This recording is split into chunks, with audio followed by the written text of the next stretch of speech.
Warning, this content is for entertainment and educational purposes only. All right, folks, Big Paul here today with another muscle rant. I want to talk about are pro cards too easy to get? And I want to do some math on it today. I've talked about this before. I made a post on Instagram last week about the actual math on how many bodybuilding pro cards are handed out annually. Seems to be this notion now that pro cards are easier than ever to get. And I understand where people are coming from.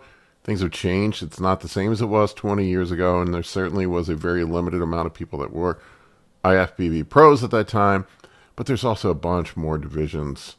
And if you look at the math on things, it really isn't any easier now. It's probably, in fact, more difficult to get a pro card depending on what you're competing in. But I want to take a look specifically at the men's bodybuilding categories, and we can talk about how many pros actually get a pro card annually, what percentage of those people are competing, and actually look at some math on this stuff. There's a lot of feelings about this. A lot of people get very upset. It's weird to me that this is a controversial thing. I feel sort of passionate about it because I see how difficult it is and how hard people work to get their pro cards, and I feel like there's a lot of people that talk about this stuff that don't have pro cards that really have no business talking about about it, to be honest with you. And I get where people are coming from. We all have nostalgia. Remember the good old days when there was just a handful of guys competing in the IFBB and they were all freaks. But the IFBB has changed and evolved since then. A lot of things have been added to the competitive landscape there, where there's just a bunch more divisions and things. So things have really changed. Before we dig into all that, I want to tell you guys that I have a sale on the Science of Anabolics and PEDs e-course going on.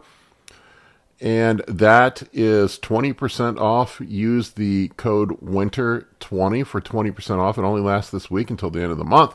So if you want to grab the e-course, grab it now. You get it 20% off. We have over 100 modules in the e-course now and 60 or so hours of recorded video content on there. It's, I think, the most comprehensive e-course out there on PEDs. Of course, I'm biased. Kurt and I are going to have a live stream, a live Q&A that you can register for as well. I will put a link into that. That's going to be free. That's typically charged for our charged member only, but we're going to do that free tonight on the on our platform. So you can register for it. Use the link below. You just give up your email and you can log in for free and ask questions for the Science of Anabolics and PEDs e-course. Anyway, folks, let's dig into all this in just 1 second.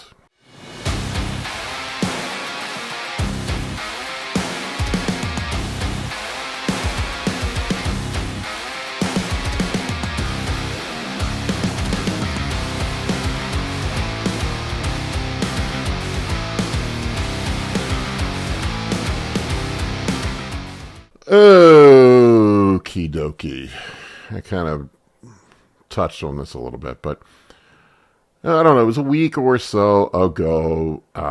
Jay Cutler and Milo Sarchev and guys were talking about pro cards and pro cards being handed out and how Masters pro cards should not be allowed to compete in the open divisions. And look, I understand where they're coming from.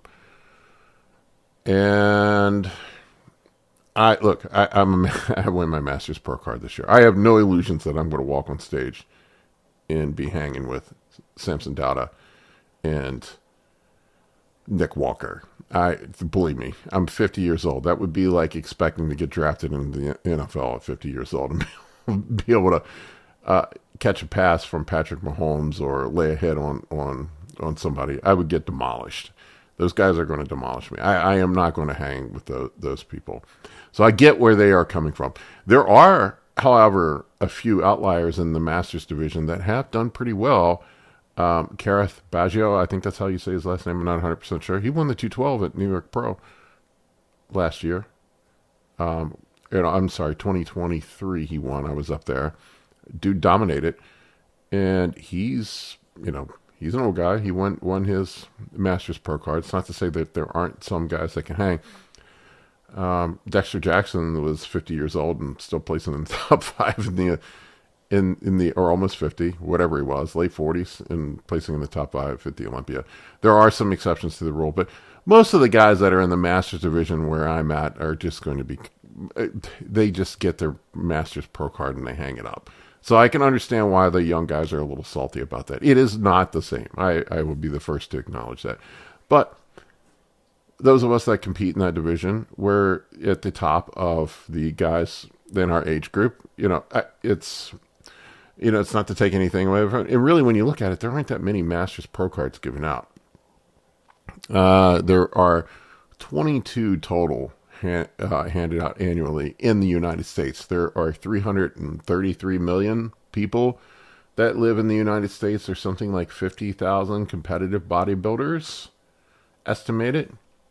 I don't know, something like that. Maybe it's less, maybe it's more. Who knows for sure, really? But these big national shows, there's certainly a lot of guys that show up that have qualified, and they had to have competed in a regional show to qualify. When I was at Masters Nationals last year, I think there were over or around roughly, somebody told me 1,000 competitors registered for that show. So 1,000 people in Masters Nationals in bodybuilding. There were 10 pro cards total in bodybuilding across all the age groups, 35, 40, 50, and 60 and 70 years old.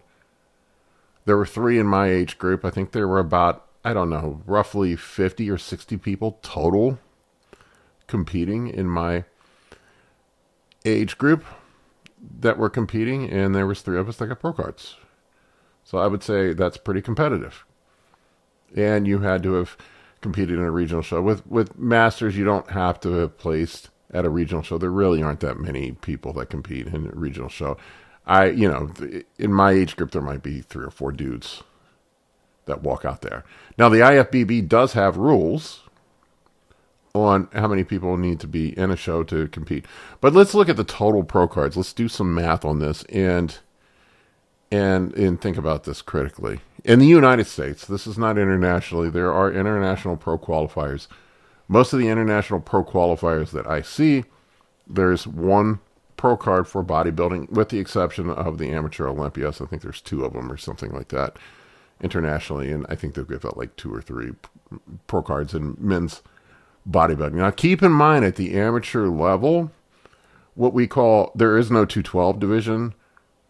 In the NPC, everybody competes in weight classes, so guys that win their pro cards in the NPC at the amateur level, not all of these guys are going to be competing in open. Some of them are going to be competing in the 212 too. So really, this is divided between 2 divisions. The 212 is really the short guy division. It's like if you're 5'6" or 5'5" and under, you're probably going to be competing in the 212. If you're over 5'5" or 5'6", unless you're a freak like Derek Lunsford, you're going to be competing in the open. It's really what it boils down to. They maybe should just make it by height. I don't know, 5'5" and under. And there's no weight classes in the IFBB. That's it for bodybuilding. So in the United States, we have 45 total pro cards across all the national qualifiers. If we look at it, the national qualifiers, we have the Arnold Amateur, which will be here in a few weeks.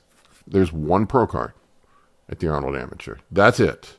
1 for bodybuilding. Now there's stuff in the other divisions. The Amateur Olympia, there are 3 at the Amateur Olympia. At North Americans, there are 13. Now you stop and say, whoa, 13 bodybuilding pro cards at North Americans. I was at North Americans last year. There is an ungodly amount of people in that show. Something like 1,400 registered. And I know the old goats are going to say, well, it's, back in the day, there was only, 2 national qualifiers and 3 guys got pro cards. There's also, I remember, I don't remember which, was it USA's I went to? I don't remember. Late 90s, early 2000s, I went to a pro qualifier.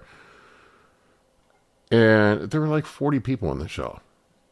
50 people. There was like 5 in each weight class or something. Wasn't a lot. There were way less people competing then. There was no men's physique. There was no classic physique. There was, not all the 800 women's divisions there are. It was women's bodybuilding maybe. Figure. I don't know. I don't even know if that was around then. I think it was just women's bodybuilding and fitness. That's what it was.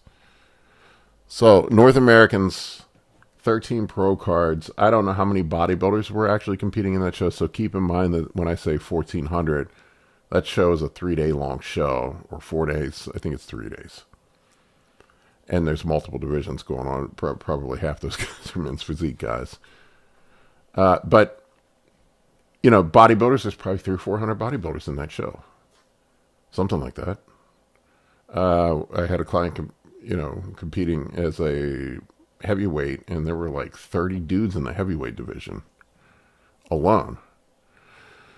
So North Americans, USAs are 6. Nationals, that is a big show at the end of the year. NPC Nationals, that's where everybody who didn't get their pro card at the earlier part of the year, they end up competing in that show. And that's, in my opinion, it's probably the most competitive show of the year, because you get all the dudes that just missed getting their pro cards early in the year that are salty and pushing hard, and it's their last chance in that year to get a pro card, and so you get the best of the dudes that show up for that show. Junior USA's, no pro cards in bodybuilding. Junior Nationals, no pro cards in bodybuilding. Ben Weeder, it's a show we have here in the DC. That's natural pro qualifier. There's no open bodybuilding pro cards. Team Universe, there are 9 open pro cards. That's also a very big show. Masters Nationals and Masters USA's are the big Masters Pro qualifiers. I've done both of those shows. Masters Nationals is way bigger than Masters USA's. It's probably like twice the size, maybe 3 times the size of Masters USA's. But there's only 4 pro cards in Masters USA's. I was out there last year, or 2023, sorry. I don't know where I was at. I was probably 2nd or 3rd overall. They don't tell you you're placing overall, but I was out there. One of my clients won. He won the overall. I'm happy to see him win. He definitely deserved it. He's a better bodybuilder than me. But, there were no runner-up pro cards. You had to win the overall. So you have to win the overall in your age group. So really, there's only really 4 places that you can get a pro card in Masters that I know of. It's North Americans, Team Universe, Masters Nationals, and Masters USA. So that's it. So I don't understand why Jay and Milos were focused on Masters guys not being able to compete in the Open. I don't know of any of the Masters guys that I competed with that are going to go compete in the Open. They're just not going to do it. And whatever. I mean, if you do, you're probably going to get stomped. Maybe not. But, if you can hang, you can hang. That's who cares, really, at the end of the day. Most of us that are in the Masters division, we're just doing it for the hell of it. It's like, I don't think any of us realistically think that we're going to be winning a Mr. Olympia, so it's not anything a big deal. Now, where does this notion come from that everybody says that there's so many fucking pro cards handed out that everybody's little brother's getting a pro card now? I mean, you can do the math on it here. We're talking about 45 plus 22 if you count the Masters divisions, if you want to count the Masters divisions. So let's just say 45 regular pro cards handed out in bodybuilding in the United States. There are some internationally. I think it's about the equivalent amount internationally that are there's more international pro qualifiers. There's a ton of them.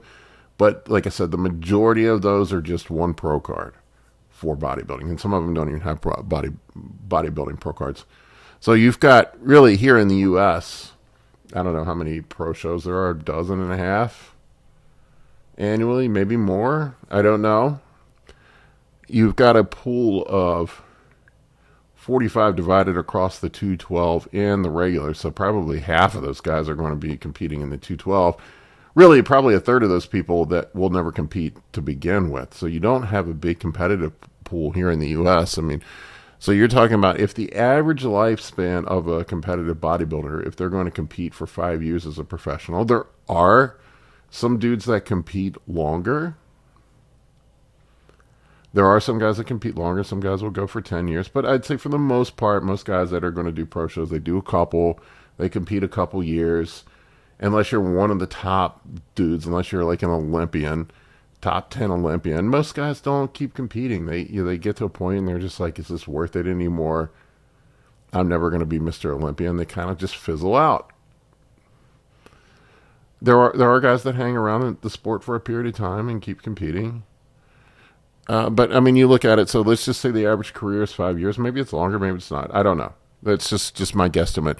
So you're talking about a competitive pool in open in 212 of 225 competitors over a 5-year period of time at any given point in time. Let's just say it's 300 competitors. World, from here out of 333 million or whatever it is that live in the United States, we're talking about less than a couple hundred people. If you think about the NFL, I think there's something like an active roster of 2,100 players in the NFL at any given time. There are, 7 rounds in the NFL draft, 32 teams. So you're talking about 220 new players drafted into the NFL each year. So your odds of making it into the NFL are greater than they are for being an open class bodybuilder. And look, I will concede, a lot of these guys have this nostalgia that they look at things, they remember Dorian, they remember Kevin Levrone, they remember the guys that stormed on the scene and took things by, took things by storm and just dominated everything. They don't remember the guy that got 15th place. And yes, there weren't as many pro cards given out back then, but there also weren't as many shows. There weren't as many divisions. Now, I think where this notion comes from that there is a bazillion pro cards given out is because there's all these other divisions now. We have men's physique, and if we look, there's many different subclasses within men's physique. So we have open bodybuilding, which is really just its own thing, but men's physique, you have class A, class B, class C, class D, class E, class F, is for the divisions and within the show, and then they take the overall from those at the amateur level.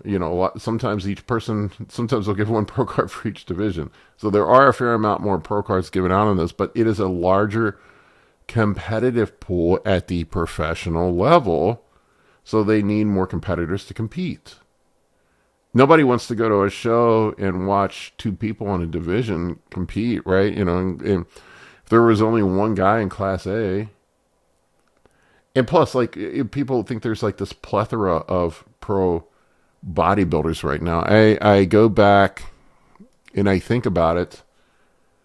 I've been to a lot of shows. I've been to a lot of body shows. I can't think of any pro show I've been to where there's been more than 15 or 16 maximum dudes competing in the open. That's it. And there's not even a lot of shows that even have open competitors. Even in men's physique, we have the DC Pro here, which is men's physique. There might be 15 dudes, maybe 20 competing in men's physique at the pro level at that show. It's not like there's hundreds and hundreds and hundreds and hundreds of dudes. I think people see people on social media talking about having their pro card, and they just think it's some thing. But regardless, you can do the math on it. There are not that many that are given out. I think I heard something like 1,400 total between all the divisions, the men's, the women's, internationally, all the different classes. I don't know for sure. That number was too hard to calculate. I would have to go through every single show, look at every single division. It doesn't seem the IFBB actually publishes how many pro cards they actually give out, but I really don't care about the other divisions. Bodybuilding is what I'm interested in. And bodybuilding seems to be the one that people are talking trash about, how it's so easy to get a bodybuilding pro card right now. But as you can see, there's very few people that get them. Now, granted, it's just like the NFL. You have a draft, we talked about 220 or so people getting drafted into the NFL in any given year, how many of those people actually turn out to be superstars? How many Patrick Mahomes are there in each NFL draft? I mean, there's not even one star quarterback that comes out superstar. You might have one superstar every 3 or 4 years. It's the same thing in bodybuilding. There's not a phenom like Nick Walker that comes out every year. There's not a Kevin Levrone that comes out every year and storms the scene. Those are exceptions. Those are rare exceptions. Those are outliers. And they do make it fun. I mean, I love the freak factor of bodybuilding. Everybody loves to see the superstar, but not everybody's that. So, and you need people for them to compete with. You can't just have the top 3 each. If it were up to some of the old goats that are nostalgic, there would only be 4 pro cards given out, or 1 at each show. Let's just say if there was 1 at each show. Here we have, let's see, 1, 2, 3, 4, 5, 6, 7, 8. Really 8 open pro qualifiers. So there would only be a pool of 8 people that got a pro card. And let's say half of those were in 212. So you end up with 4 in the open 5-year period. You only have a pool of 20 competitive bodybuilders. I mean, how many pro shows are you going to be able to put on? 1, 2, 3? I mean, there's, 16, 15, 17, something like that in the Olympia, on the Olympia stage. I mean, that's not enough people to field a competitive pool, because not all those guys compete at one time. So that doesn't make any sense, right? We have to have enough people in the pool to compete. It is a business. And the other classes, if you don't like men's physique, if you don't like the women's classes, why do you care if they get pro cards? What does it matter? It's not affecting bodybuilding at all. Bodybuilding is its own thing. It's a division within in the IFBB. It's its own thing. So I don't know why guys get themselves all butthurt about somebody getting a pro card in women's wellness or whatever. Who cares? That has no effect on bodybuilding. And as an entrepreneur and a business person, it makes more sense to have more divisions as a business to allow more people to compete. You can put on more shows. You can collect more fees. You can sell more tickets. You can market more. I mean, really, I think people just want it to go back to just being the freak show of, the 20 biggest dudes in the world. It's just not that anymore. There's many other divisions. Now we still have freaks out there. I mean, Samson, I think, is probably the biggest Mr. Olympia there has ever been. I'm pretty sure he weighed in more than what Ronnie ever did. This year, similar. Let's just say it's in the same ballpark. So it's not like the freak show is gone. It's just there's sidebars to the freak show now. The freak show's still there. It has not gone away. All right, folks. Enough of that rant. Hopefully my muscle math didn't completely bore you. It's just a topic that gets me irritated sometimes when guys are talking about pro cards being easier to get or easy to get now. It's not easier. There's way more people competing than there used to be, too. So it's relative. While there may have only been one pro card at each of the big national shows before, there were also not 1,400 people showing up to compete either. So it's changed pretty dramatically. But anyway, what does it matter? Just enjoy the sport, relax, chill. Who cares? Have fun, watch it, enjoy it. I like all the divisions. I was at the Olympia. I admit some of the women's stuff bores me, but I really like women's bodybuilding. I like women's physique. I don't know. Honestly, I did enjoy most of the women's divisions. Everybody likes to shit on men's physique. Hell, those guys are great. People like to shit on classic physique. And not as much as men's physique. Those guys are amazing. It makes sense to have the additional divisions, and it also gives more opportunity for competition and makes the sport more entertaining, in my opinion. It opens it up to having more people enjoy and watch the sport, which is better for all of us. All right, folks. Appreciate each and every one of you. Take care. For coaching or consultations, head over to www.anabolicbodybuilding.com to book your spot today. I can help you with optimizing hormones, fat loss, muscle gain, physique, athletic performance, nutrition, and health. For more information, shoot me an email at bigp3rd@gmail.com.